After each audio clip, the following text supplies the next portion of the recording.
Hello, Sprouts. I thought today I would try telling you a story through video. Try something new. This is my dog, Bodhi. Isn't he cute?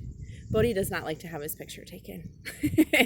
But I thought you guys might like to see him. And I know some of you guys have dogs and cats and other pets. Do your dogs like treats? Look how excited Bodhi is. You want this treat? You're a good boy. Go eat your treat. Oh, he's happy.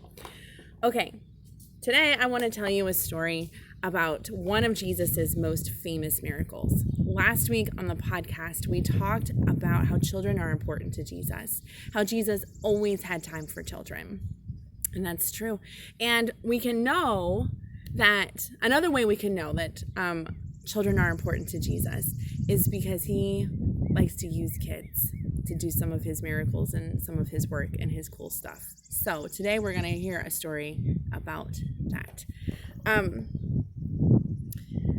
Jesus and his disciples were along the Sea of Galilee. So picture a beautiful lake, a big sea, and there's no stores, there's no restaurants, there's nowhere where you can buy food for a long, long while. So Jesus noticed there's thousands of people in this crowd that have come to him. They want to hear him talk. They want him to do healings and help them not be sick anymore. And there's thousands and thousands of people. And he realizes it's starting to get late. It's getting dark and it's time for dinner. And he says to his disciples, "How are we going to feed everyone?" And the disciples did not know. And Philip, he said, "Jesus, even if there was some place to buy food, we don't have enough money for all of that."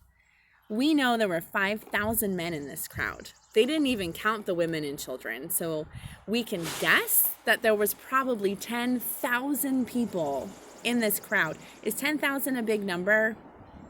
Yeah, it's a real big number. So 10,000 hungry people. And Jesus knows if he sends them home, some of them are so hungry they won't make it. And some of them don't have much money to buy their food anyway. So he needs to feed them. So he tells the disciples to go look in the crowd and see who has brought any food with them. So Andrew, one of the disciples, finds a little boy who has brought a lunch.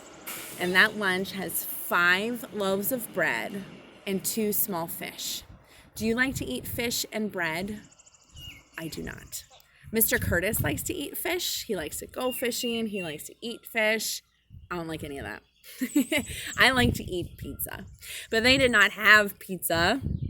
They had fish and bread. So they have these 5 loaves, small loaves of bread and 2 small fish. I have 1 piece of bread and I have this 1 plastic fish. So Jesus tells the disciples to have the people sit down in groups so they get everybody settled. And that must have taken a while to get 10,000 people to sit down. So they finally got everyone sat down and situated and ready. And Jesus took the bread.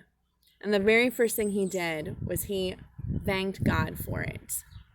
And that's an important thing for us to know, is that we need to thank God for our blessings, even if it seems like it's not enough. And even if it seems like something's still not going to work out. If you're still not sure that everything's really going to be okay, we need to stop and thank God for our blessings anyway. And then wait to see what he'll do. Jesus had faith that God would do a miracle. And he was right. So he prays, he starts breaking the bread.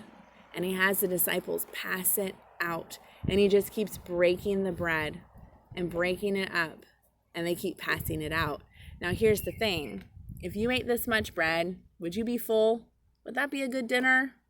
No.